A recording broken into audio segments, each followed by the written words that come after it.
오늘 저에게 주시는 하나님 말씀은 요한복음 20장 1절부터 18절까지입니다.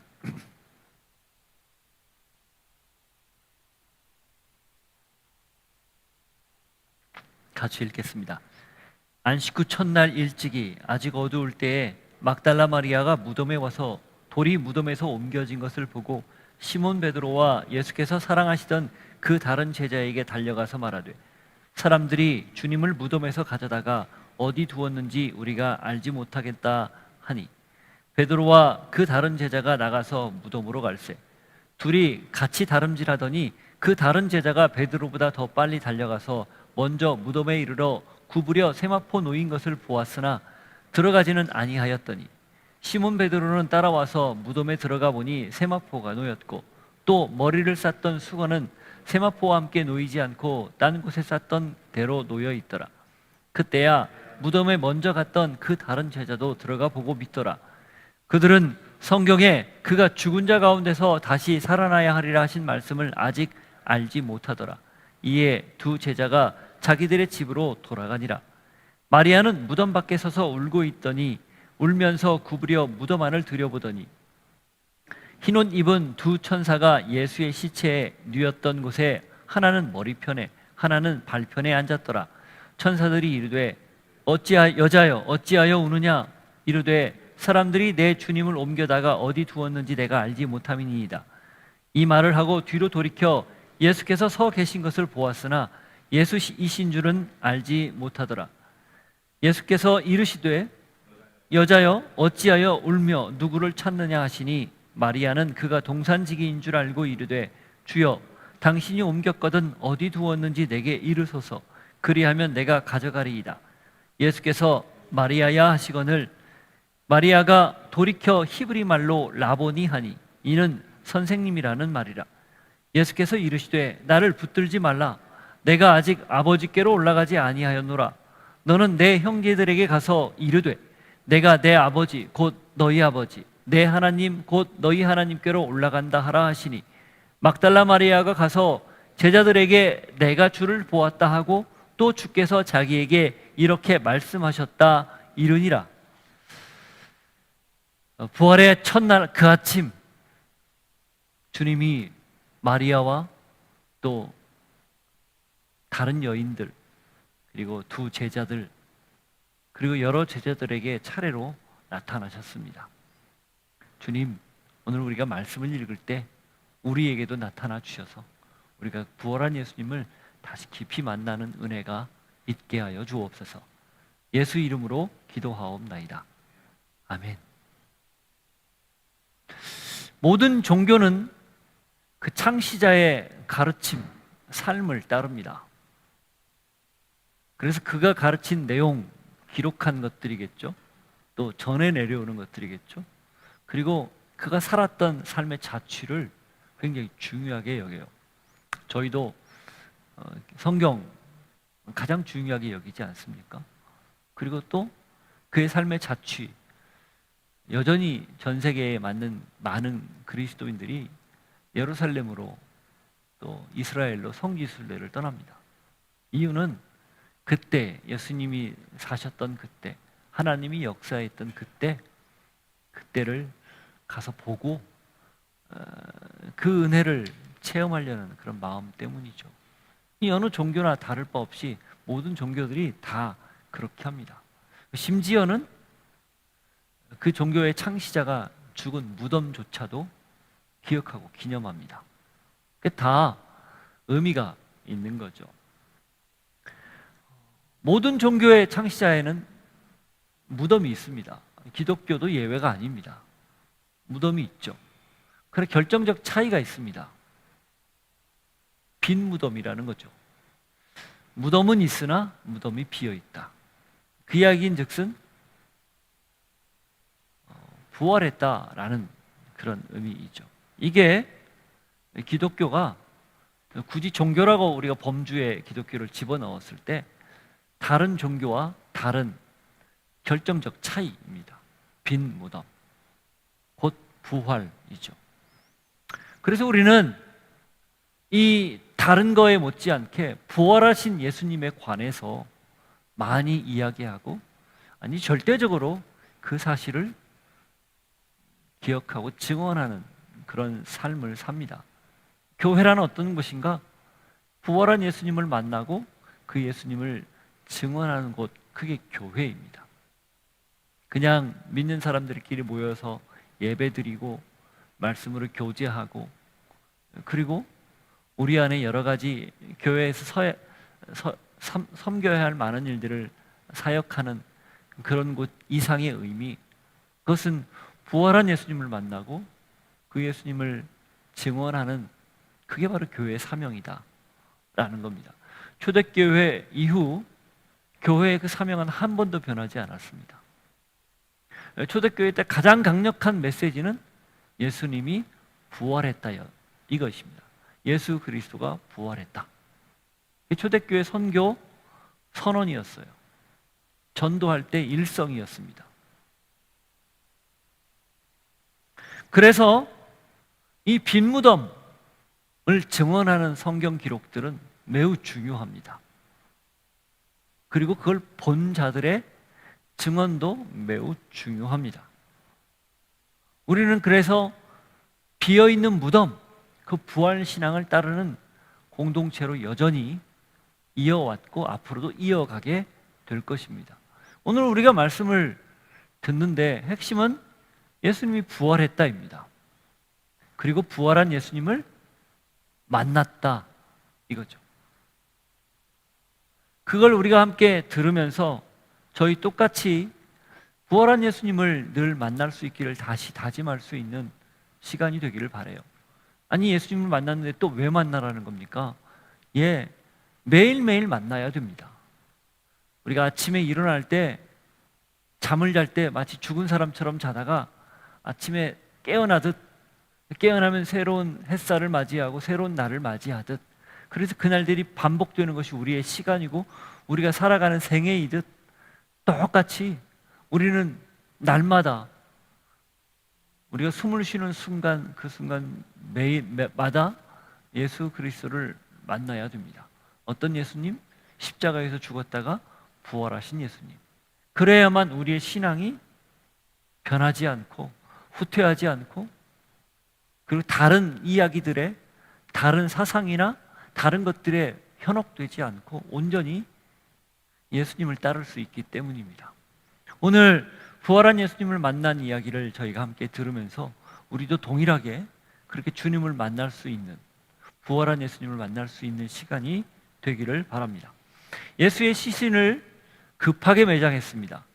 안식일 바로 직전이었기 때문에 3시간 남짓밖에 시간이 없었거든요. 아주 급하게 매장을 했어요.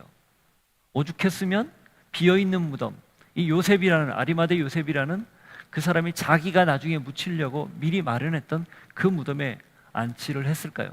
어쩌면 임시 안치라고 생각할 수도 있었을 겁니다. 그리고 안식일이 지난 후에, 안식일이 지난 다음에 나머지 장례 절차를 다 해서 아마도 마무리를 하려는 생각을 했던 거 아닌가 싶습니다. 왜? 이 여인들이 안식 후 첫날 이른 새벽에 부활한 예수님 그 무덤에 찾아가는 그 이유를 설명하는 내용이 이렇게 기록되어 있기 때문이에요. 마가복음 16장을 한번 보십시오.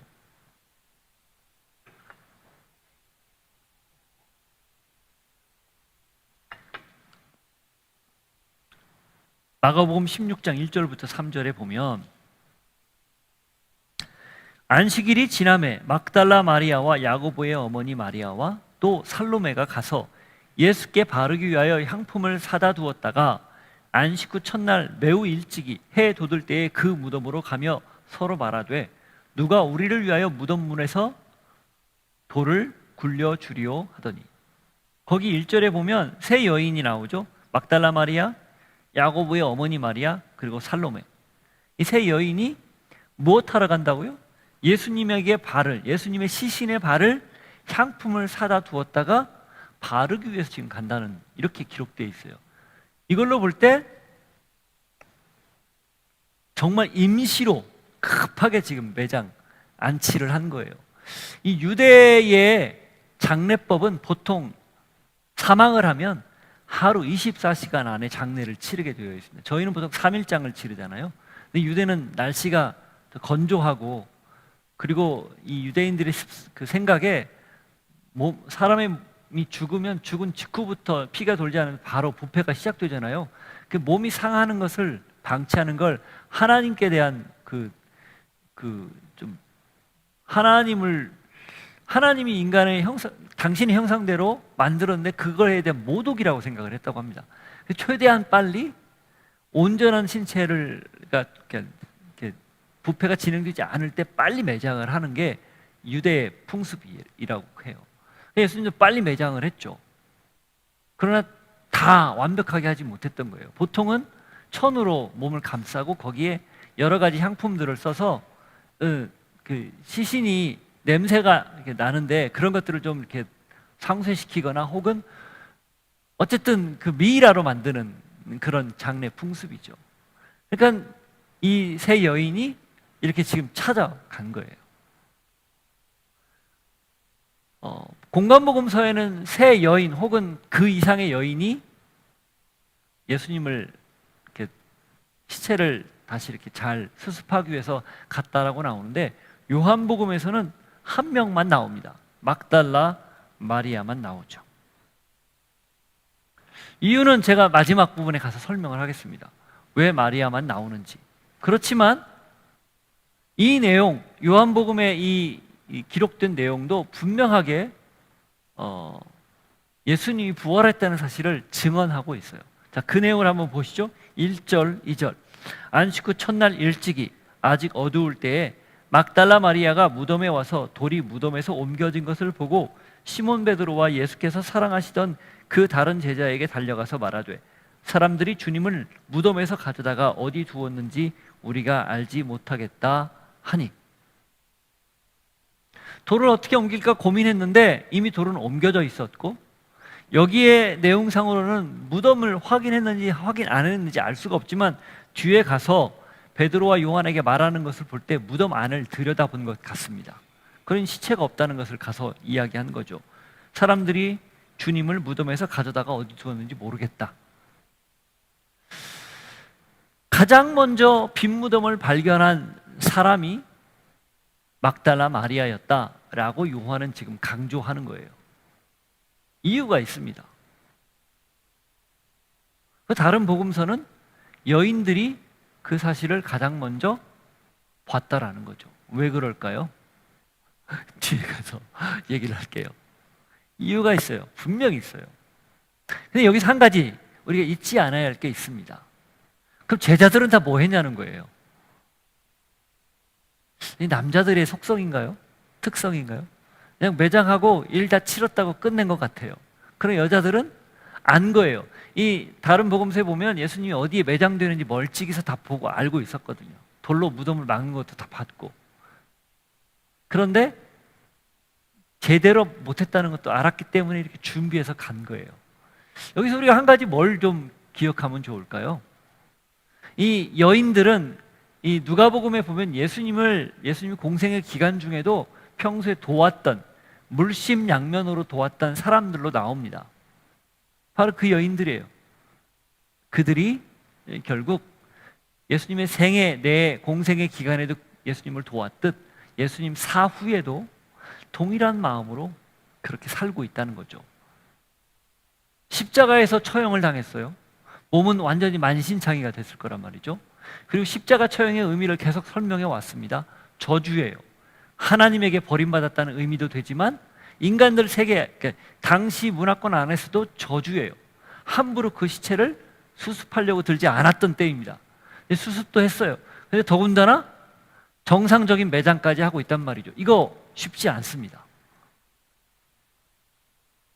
예수님이 지금 죽고 없는데 어떻게 그렇게 자신의 신앙을 마치 아리마대 요셉이나 아니면 니고데모처럼 당당하게 드러낼 수 있을까요? 쉽지 않은 일이에요. 그러나 그 쉽지 않은 일에 용기를 내어 자신들의 미래가 어떻게 될지 담보할 수 없지만 달려가서 예수님의 시체를 사후 처리하려는 이 태도, 그것 때문에 그들에게 가장 먼저 비어있는 무덤을 발견할 수 있는, 볼 수 있는 혜택이 주어졌다는 겁니다. 특권이 주어졌다는 거예요. 부활의 첫 증인이 되었다, 그 말이죠. 우리에게 필요한 건 뭘까요? 정성을 다해라, 최선을 다해라, 이런 뜻이 아니에요. 우리의 태도를 이야기하는 겁니다. 마음을 이야기하는 거예요. 신앙이 그냥 내 인생의 가장 최우선순위이어야 이게 당연한데, 그렇지 않고 차선으로, 차차선으로 밀려나서 그렇게 만일에 우리가 교회에 출석하고 예배하고 그렇게 내가 그리스도인이다 말하고 있다면 한번 따져봐야 될 문제라는 겁니다. 우리 신앙은 언제나 하나님 앞에 순전한 모습으로 가장 우선순위를 하나님이 두시기 원한다는 사실을 꼭 기억하십시오. 그래서 초태생도 구별하는 거고 첫 열매도 구별하는 거예요. 처음이기 때문에 중요한 게 아니라 마음을 거기에 싣기 때문에 중요하다, 그 말입니다. 여러분의 삶의 우선순위가 그리스도 예수, 나의 주 나의 하나님 한 분이기를 축복합니다. 자, 그렇게 해서 달려갔어요. 그 소식을 듣고 두 제자가 열심히 무덤으로 향합니다. 아주 급하게 달려가죠. 3절부터 7절이에요.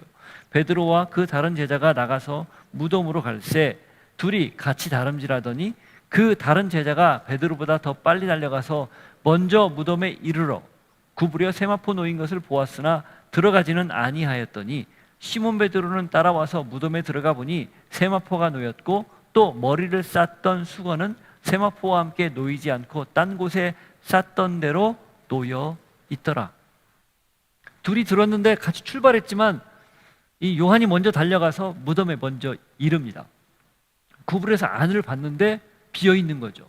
그냥 세마포와 머리에 수건이 놓여 있는 걸 본 거죠. 들어가지 않았어요. 그러나 이윽고 달려온 베드로는 들어가서 현장을 지금 샅샅이 살핍니다.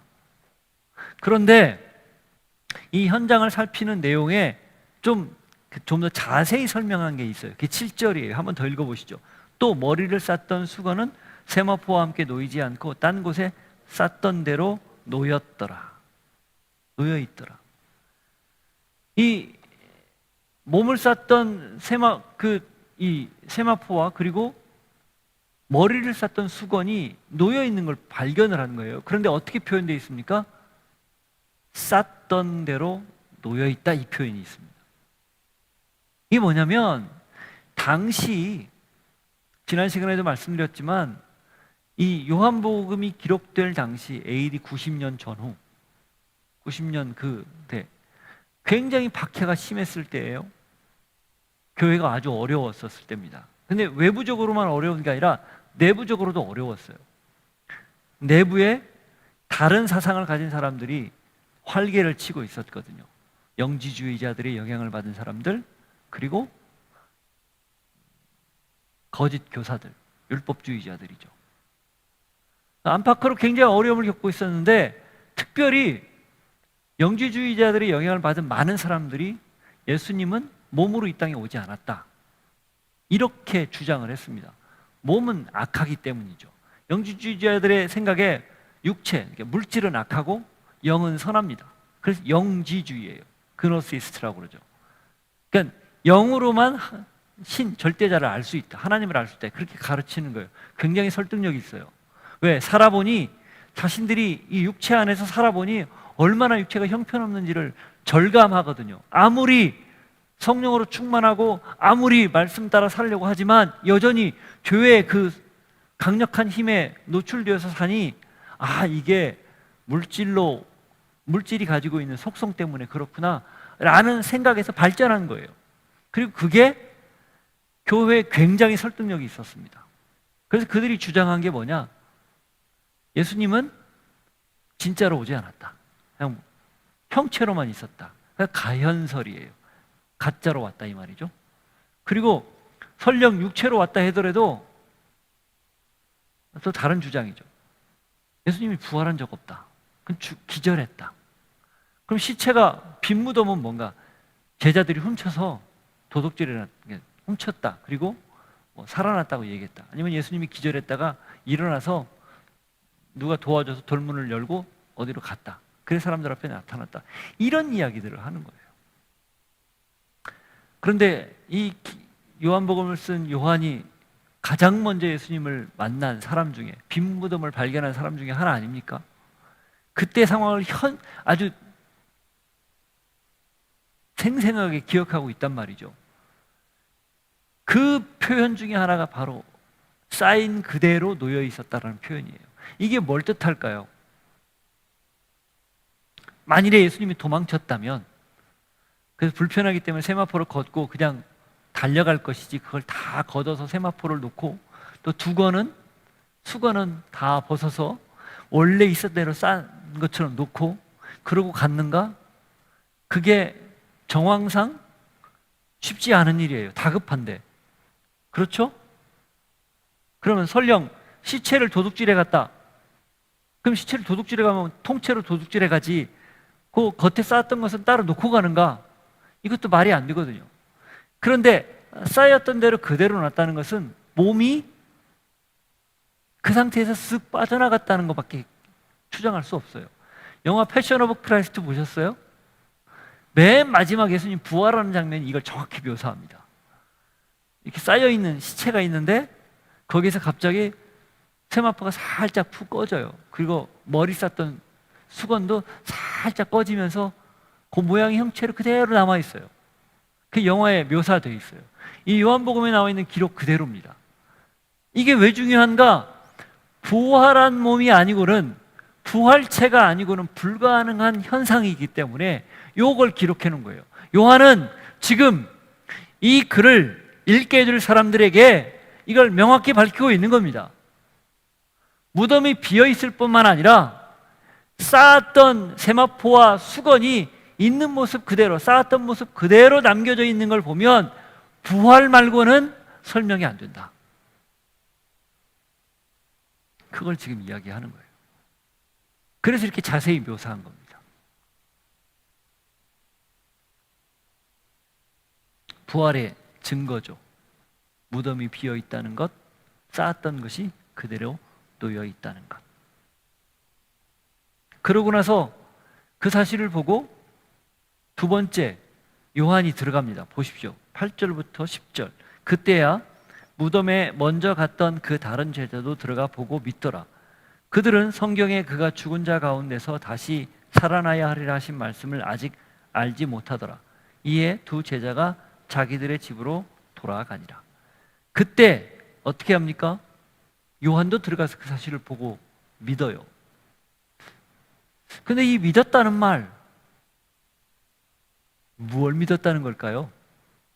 그 9절 10절에 보면 이렇게 표현되어 있는 걸 보면 그들이 부활을 믿지는 않았던 것 같다는 생각이 듭니다.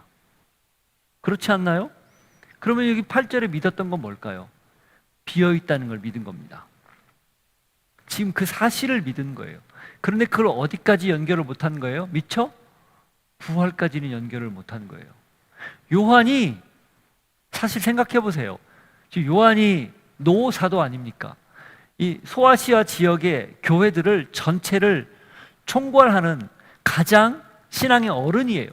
그리고 예수님의 제자 중에 유일하게 남아있는 단 한 명의 사람입니다. 그가 글을 써요.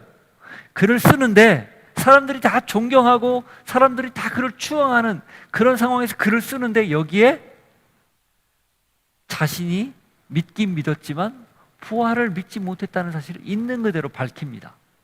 왜 그럴까요? 여러분 같으면 과거에 내가 그때는 왜 못 믿었지?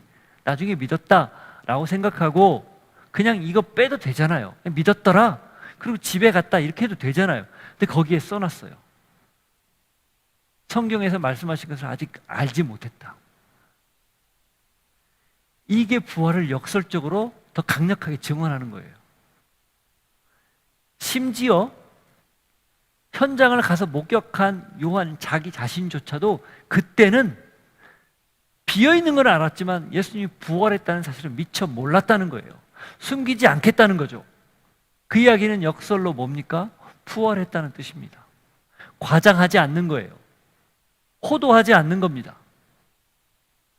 있는 그대로 말을 하면서 지금 이걸 읽는 독자들에게 그대로 설명하는 거죠. 예수님이 부활했지만 나는 그때 몰랐다. 그 이후 만났기 때문에 알았다. 그리고 그때는 내가 아직 무지했다.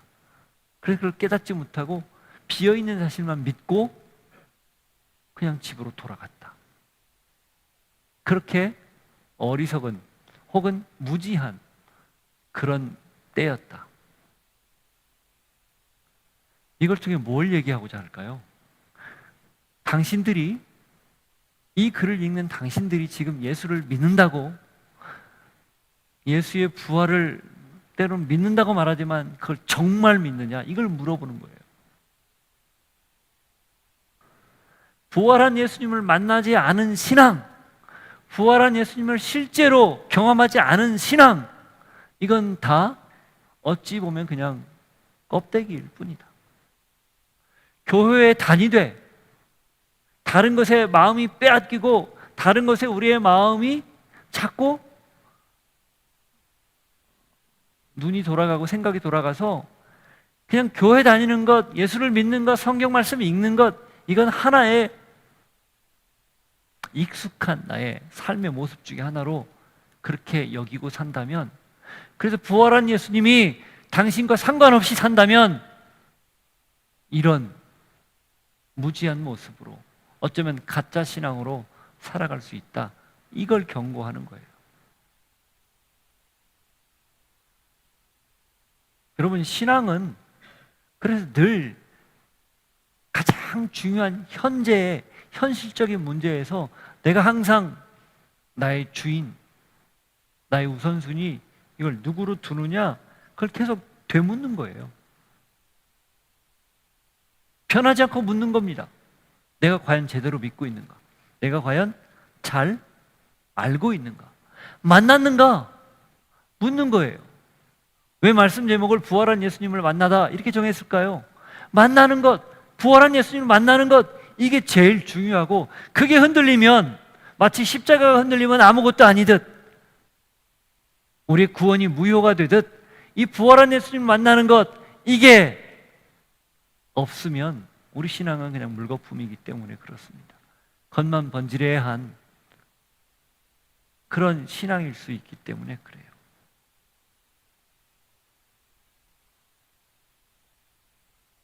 베드로와 요한은 부활한 예수님을 아직 못 만났습니다. 혹시 우리도 그러지 않는가요? 한번 생각해 보십시오. 그래서 그냥 여기 나오는 것처럼 자기들의 집으로 돌아갔다. 원래 있었던 일상으로 돌아갔다. 예수님을 만난 그 흥분과 그 열망을 경험하지 못하고 그냥 집으로 돌아갔다. 그러고 있지는 않은가? 한번 생각해 보십시오. 바울이 왜 그렇게 갑자기 돌변했습니까? 부활한 예수님이 직접 찾아와서 그를 만나줬기 때문이에요. 그렇기 때문에 과거 잘못된 유대교적 열심을 가지고 살았던 그가 이제는 예수님 때문에 예수님에게 열심을 다하는 생을 평생 사는 거죠. 날마다 죽는 경험을 통해, 날마다 부활하는 경험을 통해 그렇게 주님을 만나는 일상을 통해서 그는 평생 하나님을, 예수 그리스도를 전하는 자로 살게 된 거죠. 우리에게도 동일합니다. 부활 기사를 읽는 오늘 우리에게 가장 중요한 것, 부활한 주님을 만나는 거예요. 어떻게?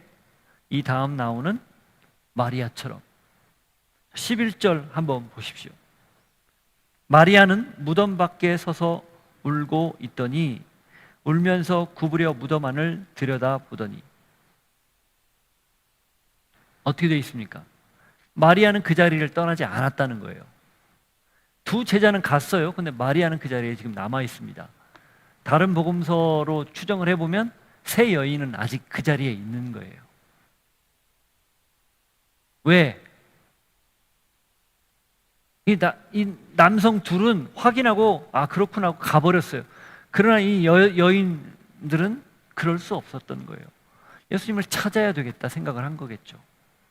그래서 계속 밖을 서성이고 있었던 거예요. 이게 중요합니다.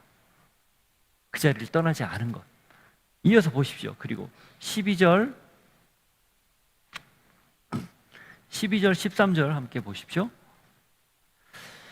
흰옷 입은 두 천사가 예수의 시체 누웠던 곳에 하나는 머리편에 하나는 발편에 앉았더라. 천사들이 이르되 여자여 어찌하여 우느냐? 이르되 사람들이 내 주님을 옮겨다가 어디 두었는지 내가 알지 못함이니이다. 천사들을 봅니다. 그리고 우는 이유를 설명을 하죠. 주님을 찾고 있다, 그 말이에요. 그리고 그때 마침 예수님이 나타납니다. 14절. 이 말을 하고 뒤를 돌이켜 예수께서 서 계신 것을 보았으나 예수이신 줄은 알지 못하더라. 예수님이 돌연 나타났어요. 이게 이제 부활한 몸을 이렇게 설명할 때 아주 중요한 힌트가 여기 있죠. 나타났는데 알지도 못했어요. 알아보지 못했어요. 이게 지금 그 나중에 제자들이 문을 굳게 닫고 그 안에서 요한복음 뒤에 가면 나오는데 있을 때 예수님이 쓱 들어오셔서 너희에게 평강이 있을지어다 이야기하죠. 그러니까 부활한 몸이 어떤 그 물질에 구애받지 않고 통과하고 하는 그런 모습을 보여줍니다. 요즘 양자역학에 대한 이야기를 좀 강의를 듣고 있는데 양자역학으로 생각을 하니까 이게 조금 이해가 되더라고요. 몸이 부활한 몸이 이렇게 물질에 구애받지 않고 어떤 물체가 통과하는 그걸 양자역학에서 설명을 하거든요. 맞다는 얘기는 아니에요. 그냥 단지 그렇겠거니라는 그런 생각이 드는 거죠. 저의 기본적인 생각은 그겁니다. 하나님은 전능한 분입니다. 전능한 분이기 때문에 못할 게 없어요. 그냥 설령 육체를 가지고 있다 해도 예수님이 맘만 먹으면 통과할 수 있는 거예요. 나타날 수 있고 사라질 수 있는 거예요. 천지, 이 세상이 무에서 유로 하나님이 창조한 것도 믿는데 그걸 왜 못 믿어요? 그렇기 때문에 우리가 이성으로 생각하고 따져서 물질이 통과 못하지 거기에 매여 있기 때문에 이걸 이해 못하는 겁니다. 그것만 그냥 믿음으로 받아들이면 아무 문제 없거든요. 어쨌든 이걸 통해서 볼 때 예수님의 몸은 부활한 몸은 우리가 생각하는 몸하고는 다를 수 있겠다 이런 생각을 합니다. 또 반면에 잡수시기도 했거든요. 그건 몸이 있다는 뜻이죠. 그래서 우리가 다 이해할 수 없어요. 어쨌든 부활한 예수님이 마리아 앞에 나타납니다. 그리고 마리아에게 이렇게 말씀을 하시죠. 15절. 예수께서 이르시되 여자여 어찌하여 울며 누구를 찾느냐 하시니 마리아는 그가 동산지기인 줄 알고 이르되 주여 당신이 옮겼거든 어디 두었는지 내게 이르소서 그리하면 내가 가져가리이다. 못 알아봤어요. 여자여 어찌하여 울며 누구를 찾느냐. 목소리도 못 알아들었고 얼굴 그러니까 모양도 못 알아들었어요. 못 알아채지 못했어요. 그리고 뭐라고 얘기합니까? 동산지기인 줄 알았다. 그렇게 얘기해요. 여기 주여라는 표현인데 이 주여는 my lord 이런 뜻보다는 그냥 일상적으로 쓰는 높임말이에요. 여자여 이게 하된 말이 아니라 제가 말씀드렸죠. 무슨 사모님 뭐 이렇게 부르는 것 같은 굉장히 존중하는 표현이라고. 어쨌든 그렇게 대화가 오가는데 마리아는 모릅니다. 그런데 결정적으로 그 다음 보십시오. 16절 예수께서 마리아야 하시거늘 마리아가 돌이켜 히브리 말로 라보니 하니 이는 선생님이라는 말이라. 예수님이 그 다음 뭐라고 얘기하세요? 마리아야 라고 마리아 이름을 부릅니다. 처음에는 여자여 라고 불렀다가 두 번째 재차 말씀하실 때는 이름을 불러준 거예요. 그때 비로소 마리아가 예수님을 알아보고 라보니라고 해요. 이 라보니는 랍비라는 말의 높임말이에요. 높임말이에요. 그러니까 랍비는 그냥 선생님이라면 라보니 하면 대선생님, 큰 선생님 이런 뜻이에요. 극존칭입니다. 그러니까 비로소 마리아야라고 부르는 그 음성을 듣고 이름을 듣고 마리아가 예수님을 알아본 거예요.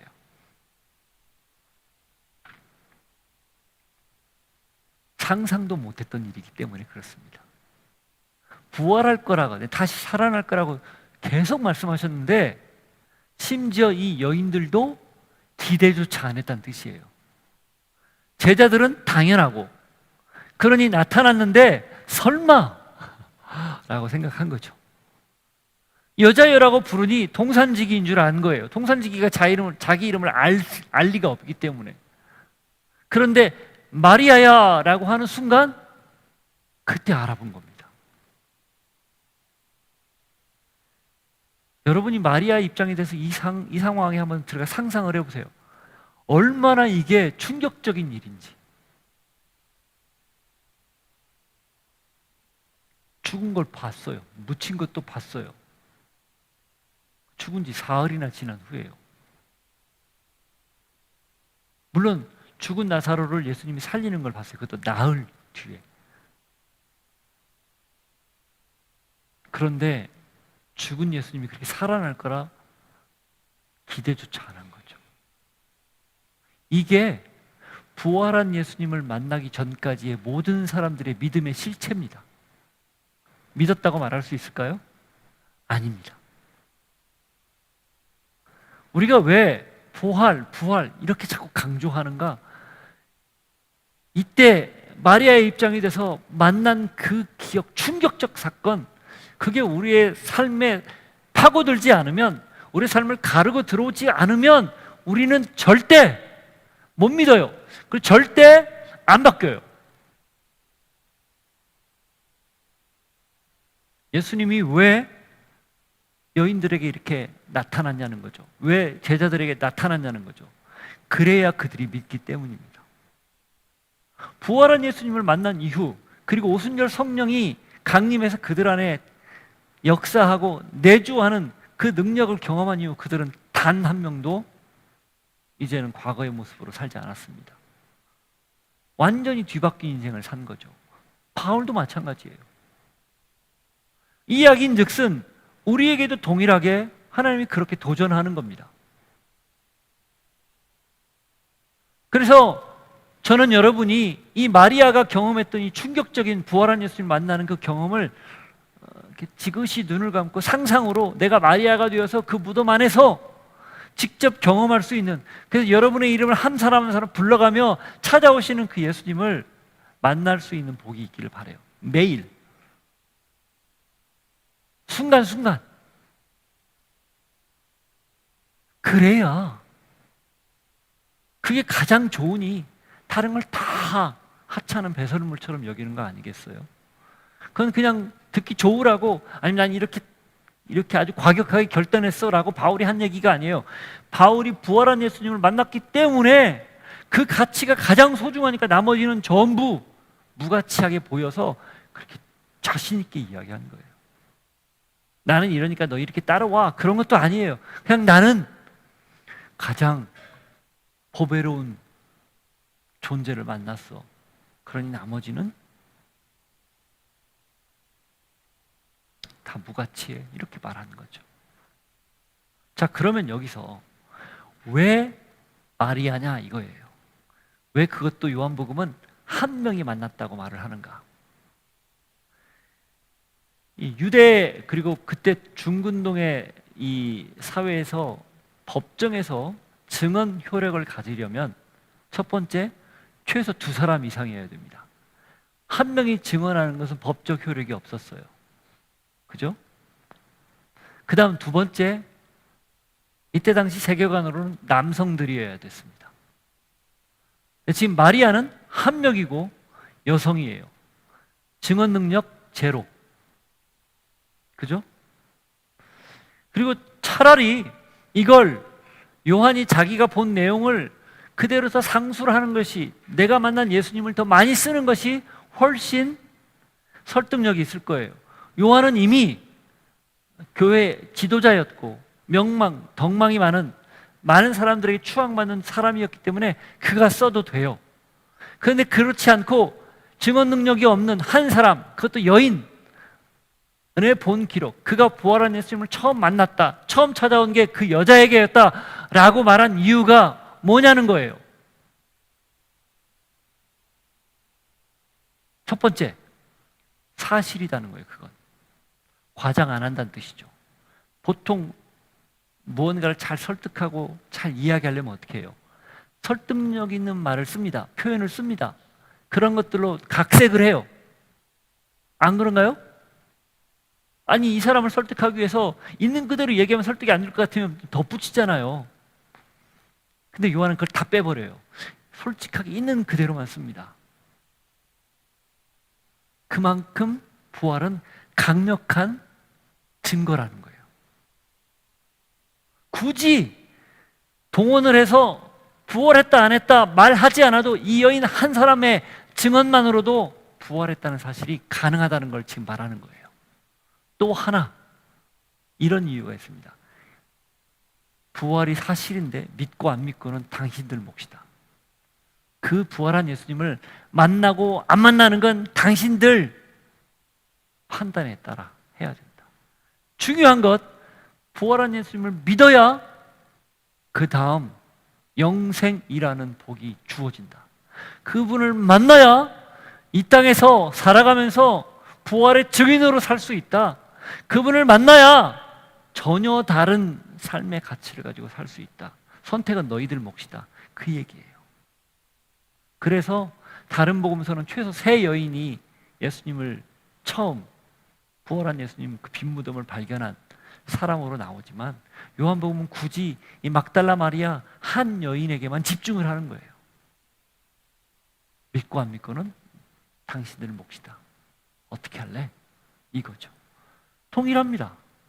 우리는 부활에 관한 이야기를 너무 많이 들어서 익숙하게 그냥 자연스럽게 믿었지만 정말 우리가 만일에 그 시대를 살고 있었고 영지주의 사상이 팽배한, 그리고 이 말도 안 되는 비이성적인 것들이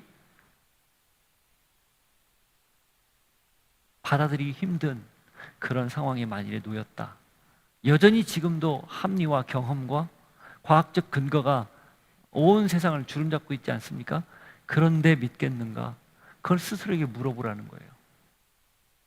그냥 의뢰 믿어온 거 말고 정말 마음으로 믿을 수 있는가? 그리고 만났는가? 그걸 따져보라는 겁니다.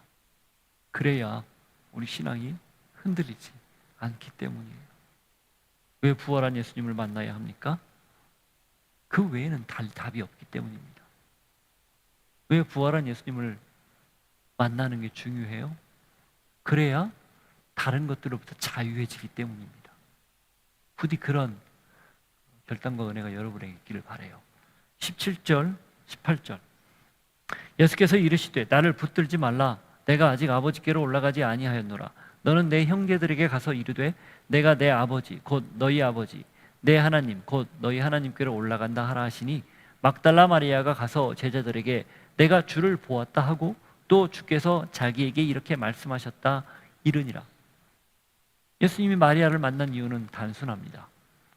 내가 부활했다는 것을 네가 본 그대로 전하라, 그거예요. 내 아버지 곧 너희 아버지 내 하나님 곧 너희 하나님께로 곧 올라간다 하라. 예수님 다 말씀하신 거예요. 이미 공생 기간 중에. 그걸 가서 전하라. 그 얘기를 듣고 18절 그대로 보면 보고 만난 걸 전했습니다. 그리고 막달라 마리아에 관한 기사는 이걸로 끝이에요. 성경에 더 이상 안 나와요. 왜 그럴까요? 그리고 끝났을까요? 저는 그렇게 생각 안 합니다. 이 여인은 평생 남은 생을 자기가 본 걸 증언하는 삶을 살았을 거예요. 너무 생생하기 때문에, 그리고 자신의 삶이 완전히 그걸 통해서 뒤바뀌었기 때문이겠죠. 부활한 예수님을 만난 사람은 반드시 그 예수님을 증언하는 자가 됩니다. 그게 그냥 공식 같은 거예요. 자, 거꾸로 내가 예수님을 증언하지 않고 있다. 뭘까요?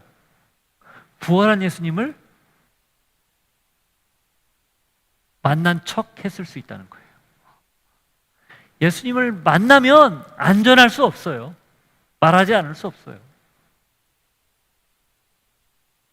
이게 연결되어 있습니다. 내 일상에서 내가 어떻게 사는가, 내가 예수 믿는 자로 사는 거죠. 굳이 말로 표현하지 않아도 행동으로 예수 믿는 사람처럼 사는 거죠.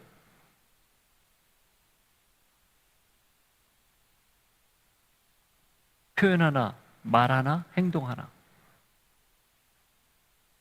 그것을 통해 역설적으로 예수님을 증언하는 거죠.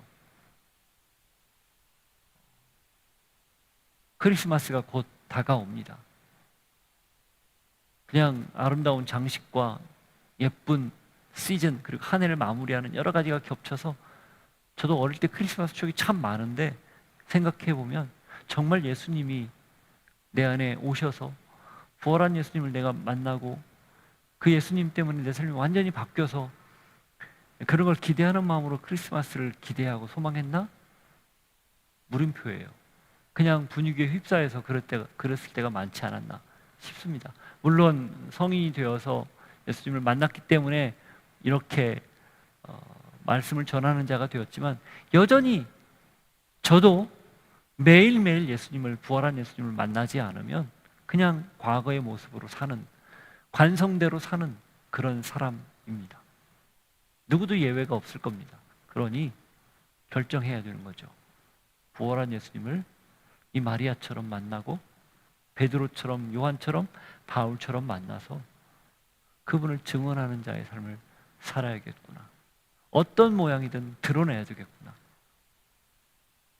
그런 고백과 결단이 여러분 모두에게 있기를 바랍니다.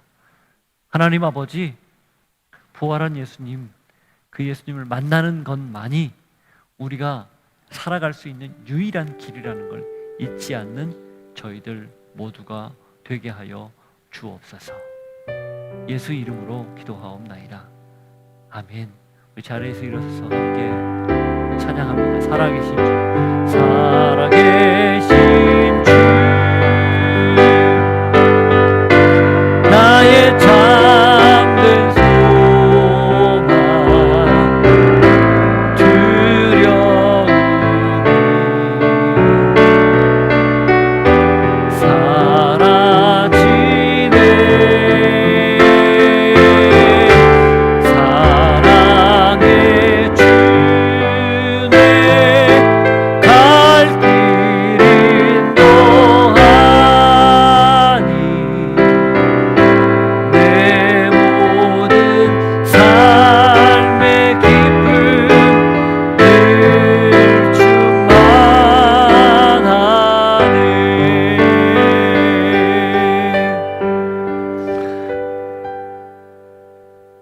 하나님, 여전히 살아계신 나의 주, 나의 하나님 예수 그리스도, 부활한 예수님을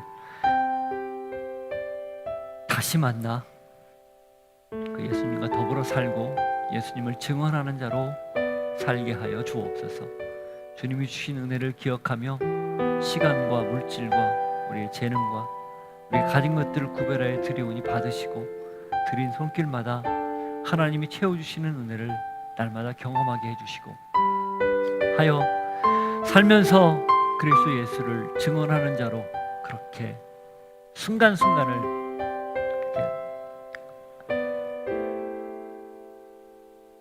만나는 사람에게 어느 곳에 있든지 나누는 믿음의 사람이 되게 하여 주옵소서.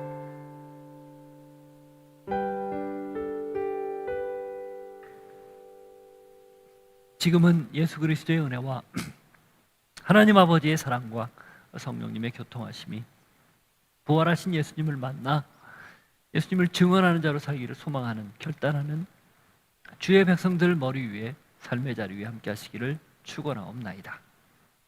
아멘.